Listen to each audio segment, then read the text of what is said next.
So lately in Sunday school, we have been going through the book of John together. We were going through this passage the other day, and it sparked something in me that I wanted to share with you guys. So in John chapter 1, verses 29 and 30, it says, "The next day, John the Baptist saw Jesus coming toward him and said, 'Look, the Lamb of God who takes away the sin of the world.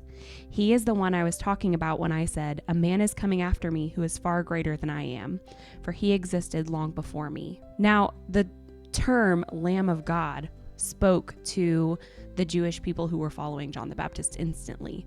And it's because of one of my very favorite stories in the Bible in Exodus, where Moses is freeing the Israelites from Egypt, and God is giving him power to do that through the plagues. And we reach the final plague, which is the plague of death.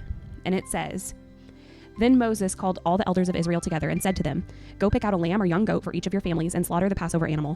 Drain the blood into a basin. Then take the bundle of hyssop branches and dip it into the blood.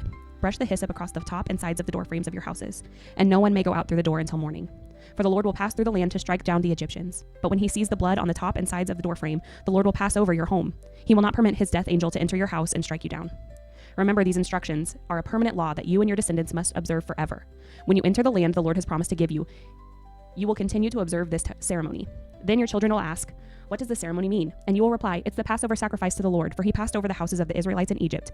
And though he struck the Egyptians, he spared our families.' When Moses had finished speaking, all the people bowed down to the ground and worshipped. So the people of Israel did just as the Lord had commanded through Moses and Aaron. And at that night, at midnight, the Lord struck down all the firstborn sons in the land of Egypt, from the firstborn son of the Pharaoh who sat on his throne to the firstborn son of the prisoner in the dungeon. Even the firstborn of their livestock were killed.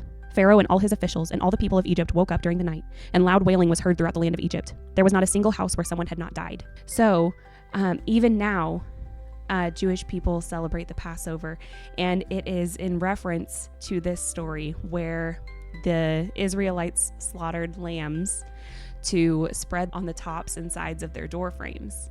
And when God's death angel saw the blood of the lamb on their door frames, it passed over them, and the Israelites were spared from the plague that had destroyed so many Egyptians that night. And this communicates a very powerful testimony for what Jesus was on earth to do. He was the Lamb of God. He was taking the place of that sacrificial lamb that the Jews sacrificed every single year to celebrate Passover. The old law was gone. The new law is here, and it's through Jesus. And through his sacrifice, through the Lamb of God, our perfect sacrifice, we never have to do that again, and we will continually be spared with God through the Lamb of God.